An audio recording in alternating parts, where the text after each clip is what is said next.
ఎండమూరి వీరేంద్రనాథ్ గారి తులసి next part చూద్దాము. మీరందరూ ఇంతకాలం నాకు ఈ విషయం చెప్పకుండా ఎందుకు దాచారో అర్థం కాలేదు. శ్రీధర్ మొహం కోపంతోనూ ఉద్వేగంతోనూ ఎర్రబడింది. ఎవరూ మాట్లాడలేదు. శారద, అబ్రకదబ్ర, జయదేవ్. తులసి నోటి వెంట కాశ్మీరా అన్న పదం వచ్చిన వెంటనే నాకు కేబుల్ పంపడమో ఫోన్లో చెప్పడమో చేయాల్సింది. 11 సంవత్సరాల క్రితం జరిగింది అందరూ మర్చిపోయారా, లేక పర్లేదులే అని ఊరుకున్నారా? అతడి తీక్షణతకి అబ్రకదబ్ర కూడా తల ఉంచుకున్నాడు. శారద కొద్దిగా కదిలి, మేమిక్కడ ఒక సైక్రాటిస్ట్కి అంటూ ఏదో చెప్పబోయింది. సైక్రాటిస్ట్ రెట్టించాడు శ్రీధర్. నీ కూతుర్ని చిన్నప్పుడు ఏ సైక్రాటిస్ట్ రక్షించాడు? శారద తలెత్తి జయదేవ్ వైపు చూసింది. మాట్లాడవద్దన్నట్టు అతడు తల పక్కించాడు. శ్రీధర్ ఉద్వేగం అతడి మాటల్లో బయట పడడమే మంచిది. తులసికి ఇలా ప్రాణాల మీదకొచ్చిందని అతడికి ఇంటికి వచ్చేదాకా తెలియదు. తెలియగానే కోపంతో ఊగిపోయాడు. అది తులసి అనారోగ్యం వల్ల కాదు, తమ ఇంట్లో కాశ్మీరా పదం తిరిగి వినిపించడం వల్ల. నాదే తప్పు అన్నాడు జయదేవ్. నేనొకటి ఊహించాను. దాని నుంచి తప్పించుకోవటం కోసం తులసిని నాతో వైజాగ్ తీసుకుని వెళ్ళాను. అక్కడే ఈ కాశ్మీరా ఆమెని ఆవహించడం గురించి తెలిసింది. అంతకుముందు ఆమె కొద్దిగా హిస్టీరికల్గా ప్రవర్తించిన మాట నిజమే, కానీ దాని గురించి మేమంత సీరియస్గా తీసుకోలేదు. జయదేవ్ మాటలతో శ్రీధర్ కొద్దిగా శాంతించాడు. అక్కడ అందరికీ జయదేవ్ అంటే గౌరవం ఉంది. అంతలో శ్రీధర్ అన్నాడు, ఇన్నాళ్ల తర్వాత తులసి నోటి వెంట కాశ్మీరా పేరు ఎందుకు బయటకు వచ్చింది? సరిగ్గా 11 సంవత్సరాలకి అన్నాడు. అప్పటి వరకు మాట్లాడిన అబ్రకదబ్ర అతడిలో మునుపటి హుషారు లేదు. భార్య అనారోగ్యం అతడిని బాగా కృంగతీసింది. అందరూ అతడి వైపే చూశారు. అతడు అన్నాడు, అసంతృప్తుడైన కాశ్మీరా 11 సంవత్సరాలకి లేస్తాడు. కాశ్మీరా గురించి తులసి మాట్లాడుతున్నది అని తెలియగానే లైబ్రరీలు వెతికాను. తంత్ర అనే పుస్తకంలో దొరికింది. శ్రీధర్ మొహం వాడిపోయింది. గతంలో కాశ్మీరా చేసిన ఘాతుకాల్ని తలుచుకుని ఒళ్ళు గగురు పొడిచింది. మరెందుకు వెంటనే సంతాన్ ఫకీర్ని అంటూ మధ్యలో ఆపు చేశాడు. అతనికి అబ్రకదబ్ర భార్య సంగతి గుర్తుకొచ్చింది. ఎవరి బాధల్లో వాళ్ళున్నారు. సంతాన్ ఫకీర్ నన్ను కలిశాడు అంది శారద నెమ్మదిగా. ఆ మాటలకి ఆ గదిలో సూది పడితే వినబడేటంత నిశ్శబ్దం వ్యాపించింది. ఆ నిశ్శబ్దంలో శారద అంది, కేచరి నేర్పమన్నాడు. కేచరి అంటే నాలుక కింద నరాన్ని కోసి సాగదీయడం. అలా చేయటాన్ని నేను ఊహించలేకపోయాను. ప్రాణం కన్నా అది ముఖ్యమా? ప్రాణం పోకుండా అది ఆపు చేయదు. దాని ప్రభావం కొద్దిగా తగ్గిస్తుంది అంతే. అంటే నా కూతురికి మరణం ఖాయమా? ఎవరూ మాట్లాడలేదు. శ్రీధర్ లేచాడు. Good bye everybody. నా గురించి ఎవరూ వెతక్కండి. శారద మొహం ఆందోళనతో నిండింది. ఎక్కడికి అని అడిగాడు అబ్రకదబ్ర. సంతాన్ ఫకీర్ దగ్గరికి. శ్మశానం దాటాడు, ఏరు దాటాడు, కోట దగ్గరికి దారుకున్నాడు. శ్మశానం దాటాడు, ఏరు దాటాడు, కోట దగ్గరికి చేరుకున్నాడు శ్రీధర్. అదే వాతావరణం అతడికి ఫకీర్ శ్రీచక్రం ఇచ్చినప్పటి వాతావరణం. అవే జేగులు రంగు గోడలు, మూల నిలిచిన వర్షపు నీరు. అతడు చాలాసేపు వేచి ఉండవలసి వచ్చింది. రాత్రి దాదాపు 1 గంట కావస్తుండగా పిచ్చిపాటలు పాడుకుంటూ ఫకీర్ కోటలో ప్రవేశించాడు. ఎవరిది? శ్రీధర్ వెలుగులోకి వచ్చాడు. నేనంటే చాలా కాలం క్రితం కలుసుకున్నాను కాశ్మీరా. ఓ శ్రీధర్, అవును నేనే. ఫకీర్ గాఢంగా విశ్వసించాడు. 11 సంవత్సరాల గడిచాయన్నమాట. శ్రీధర్ మాట్లాడలేదు. ఖాద్రాన్ని చంపి ఎంతకాలమైంది? సరిగ్గా ఎల్లుండికి 11 సంవత్సరాలు ఫకీర్. ఎల్లుండి రాత్రి కాశ్మీరా నిద్ర లేస్తుందన్నమాట. ఫకీర్ సాలోచనగా అన్నాడు. 7 రోజుల ఆవాహన తులసిని పీక్కు తినటానికా? శ్రీధర్ వణుకుతున్న కంఠంతో అలా జరగడానికి వీల్లేదు అన్నాడు. ఫకీర్ తన ఆలోచనలో ఉండి ఎవరు ఆపగలరు అన్నాడు. నువ్వు. ఫకీర్ ధ్యానభంగం జరిగినట్టు కళ్ళు తెరిచాడు. మూర్ఖుడా, కాశ్మీరాని ఎవరూ ఎదిరించలేరు. 11 సంవత్సరాల క్రితం కూడా నువ్వు ఈ మాటే అన్నావు ఫకీర్. అప్పటి సంగతి వేరు. ఒక మంత్రగాడు కాశ్మీరాని ప్రయోగం చేస్తుండగా అతడిని చంపడం జరిగింది. ఆఖరి అంకం పూర్తి కాక కాశ్మీరా అసంతృప్తుడవడం జరిగింది. కానీ 11 సంవత్సరాల్లో ఇప్పుడు ఆ అంకం పూర్తయింది. పూర్తి బలం పుంజుకుని రెట్టించిన ఉత్సాహంతో, రెట్టించిన పగతో కాశ్మీరా నిద్ర లేవబోతోంది. దీనికి పూజ చేసినవాడు కానీ లేపేవాడు కానీ ఎవరూ లేరు. కేవలం పంచభూతాల సాయంతో అది జరుగుతుంది. దాన్నెవ్వరూ ఆపలేరు. నువ్వు ఆపలేవా ఫకీర్? కాశ్మోరా ముందు ఫకీర్, బ్రహ్మాండం ముందు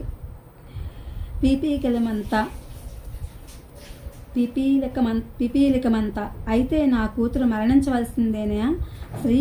శ్రీధర్ కంఠం వణికింది. ఫకీర్ మాట్లాడలేదు. పేషెంట్ పేరు తులసి, ఇన్ఫార్మేట్ జయదేవ్. పేషెంట్ వయసు 21 సంవత్సరాలు, చదువు గ్రాడ్యుయేషన్, తెలివితేటలు నార్మల్ కన్నా ఎక్కువ. తల్లిదండ్రులు శారదా, శ్రీధర్. తల్లిదండ్రులు చదువుకున్న వారేనా? అవును. వారసత్వపు లక్షణాలు తల్లి వైపు కానీ తండ్రి వైపు కానీ ఎవ్వరికి మతి చెలించడం కానీ మానసిక వ్యాధులు కానీ లేవు. రీక్రియేషనల్ యాక్టివిటీసు, క్రికెట్, ఎడిక్షన్స్ లేవు. పేషెంట్ పూర్వపు లక్షణాలు social, mixing, type right, intelligent, over sensitive. చివరిది అండర్లైన్ చేయబడింది. తల్లిదండ్రులతో సంబంధాలు ఓవర్ ప్రొటెక్షన్ అండర్లైన్ చేయబడింది. సైకోపాథాలజీ, రీగ్రెషన్, చిన్నపిల్లల ప్రవర్తన, సబ్నార్మల్ సైకలాజికల్ లివింగ్. క్లినికల్ మేనిఫెస్టేషన్స్, నిస్తేజత, ద్వంద్వ ప్రవృత్తి, మతం, వేదాంతం, దేవుడు, సైన్స్. సెక్స్ల గురించి మాట్లాడినప్పుడు ఎమోషనల్గా మారడం, కొత్త పదాలు మాట్లాడడం, రీజనింగ్ లేకపోవడం. Conclusion, హెబిఫ్రెనిక్ schizophrenia. ట్రీట్మెంట్ 10 నుంచి 12 కన్వల్షన్స్, 4 నుంచి 6 వారాల దాకా షార్ట్ ట్రీట్మెంట్. రాత్రి 3 అవుతోంది. ఫకీర్ నిద్రపోలేదు. కూలిన గోడకి ఆనుకుని కళ్ళు మూసుకుని ఉన్నాడు. ఎప్పుడూ పిచ్చిగా ఏవేవో మాట్లాడే అతడి పెదవులు ఇప్పుడు కదలడం లేదు. వెర్రిగా చూసే కళ్ళు ఏవో ఆలోచిస్తున్నాయి. మనసులో వ్యధ భరించలేనట్టు అతడు లేచి కోట బయటకొచ్చాడు. దూరంగా ఏరు మీద మస్క వెన్నెల. ప్రకృతి నిద్రపోతున్నట్టుంది. ఏటికి అవతల శ్మశానంలో కూడా వెలుతురు లేదు. నా కూతుర్ని రక్షించు ఫకీర్, నా కూతుర్ని రక్షించు అంటున్న శ్రీధర్ మాటలు అతడి చెవిలో ప్రతిధ్వనిస్తున్నాయి. ఊరిలోకి వెళదామా అనుకున్నాడు. మళ్ళీ సందిగ్ధత. ఏం చేయగలడు? 11 సంవత్సరాల క్రితం ఆ మాంత్రికుణ్ణి చంపకుండా ఉన్నా బాగుండేది. అప్పుడు తులసి మరణించి ఉండేది. ఇంతమందికి ఇంత వ్యధ, తులసికి ఇంత బాధ ఉండేది కాదు. అతడు నడుస్తూనే అన్నాడు. కాలి కింద మెత్తటి ఇసుక జారుతోంది. ఏటి నీరు ఎండిపోతోంది. అక్కడక్కడ చిన్న చిన్న గుంటలున్నాయి. అంతే. నడుస్తున్న ఫకీర్ అకస్మాత్తుగా ఆగిపోయాడు. ఒక ఇసుక దిబ్బ ఎత్తుగా మేట వేసి ఉంది. అతడు చూస్తుంది ఆ మేటని కాదు. మెట్ట పైన ఒక చెయ్యి లోపల నుంచి పొడుచుకొచ్చింది. మాంసం లేదు. ఎముకలకు కొద్దిగా అక్కడక్కడ అంటుకుని ఉందేమో. ఆ విశాలమైన ఇసుక మెట్టలోంచి అలా బయటకొచ్చిన చెయ్యి ఎటువంటి ధైర్యస్తుడికైనా భయం గొల్పేటట్టుంటుంది. ఏ నక్కో తోడేలో ఆ చేతిని సగం బయటకు లాగి మరి రాక వదిలేసి వెళ్ళిపోయినట్టుంది. బిస్తాలో మంత్రగాడి శవపు చేయి వచ్చినట్టు భూమిలోంచి బయటకొచ్చింది. మోకాళ్ల మీద కూర్చుని చేతులతో ఇసుకని పక్కకి తవ్విపోశాడు ఫకీర్. అరగంట తర్వాత బయటపడింది శవం. ఇస్మాయిల్ది. చీకిపోయిన నానిపోయిన శవం శిథిలమైపోయింది. మొహం మీద మాంసం ఇంకా కొద్దిగా మిగిలి ఉంది. బట్టలు బాగా చీకిపోయినాయి. పొట్ట భాగంలో పెద్ద రంధ్రం ఉంది. కనుగుడ్లు బొగ్గలు లేవు. నుదుటి పైన కొద్దిగా జుట్టుంది. అంతే. ఫకీర్ స్తబ్దుడై చూశాడు. పాప చాలా చిన్నది, అందంగా ఉండేది. రక్షించడానికి మార్గమే లేదా అన్నట్టు ఉంది ఇస్మాయిల్ మొహం. ఈ చిన్న తులసి తీర్థం నుంచి పాపని ఘోరమైన బాధల నుంచి కొద్దిగానైనా రక్షించగలిగితే, మరణాన్ని సులువుగా తప్పించగలిగితే దానికి నేను సాయపడతాను. పంచభూతాలు నన్ను ఎదుర్కొంటాయని తెలుసు. భూతజాలు ఒప్పుకోవని తెలుసు. కానీ ఒక పాప కోసం ఆ మాత్రం కష్టపడితే ఏమని అడుగుతున్నట్టుంది. ఫకీర్ బిగ్గరగా రోధించాడు పిచ్చిగా.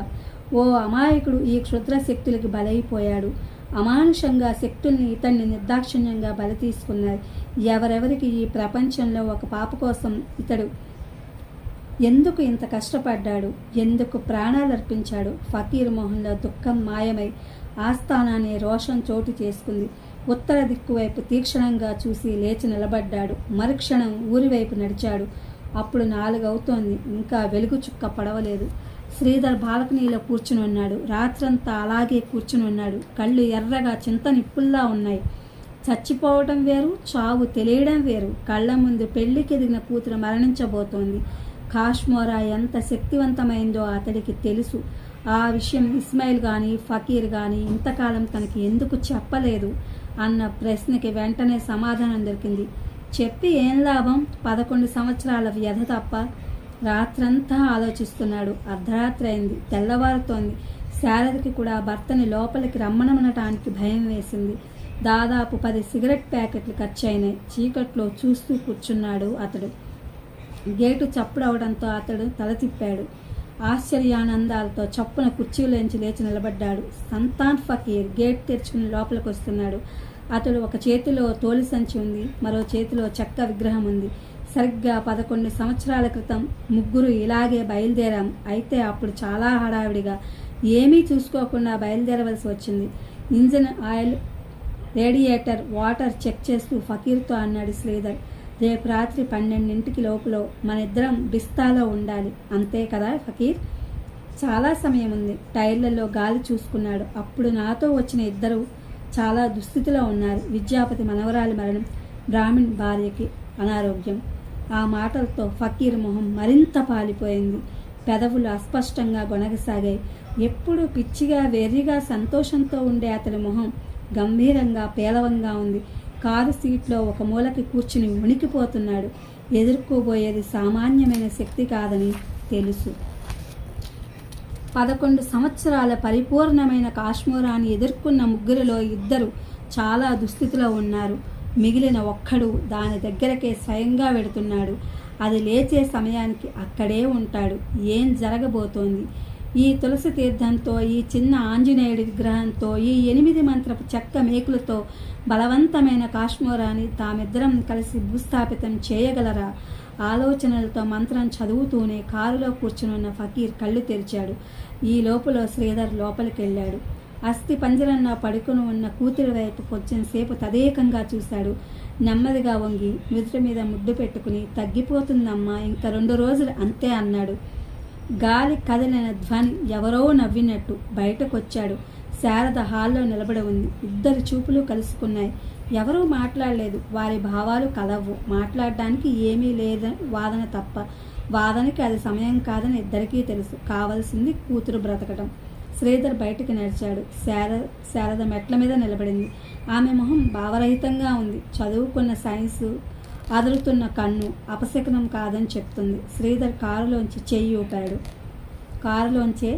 ఊపాడు. ఆమె అలాగే నిశ్చలంగా నిలబడి ఉంది. బిస్తా వెళ్లటం కోసం కారు బాణంలా గేట్లోంచి దూసుకుపోయింది. వెనకే దుమ్ము తెరలా పైకి లేచింది. ఆ చప్పుడికి కొద్దిగా గులాబీ పొద కదిలింది. పొద వెనక నుంచి ఓ పిల్లి నల్లది మట్టి రోడ్డు మధ్యకి వచ్చి కారు వెళ్లేదైపే చూస్తూ నిలబడింది. ఓ క్షణం తర్వాత అది ఉన్నట్టుండి అరిచిన అరుపు తల్లి శవం దగ్గర చిన్న పాప ఏడ్చినట్టు వికృతంగా ప్రతిధ్వనించింది. ఇది ఫ్రెండ్స్, ఎండమూరి వీరేంద్రనాథ్ గారి Tulasi. Thank you for watching.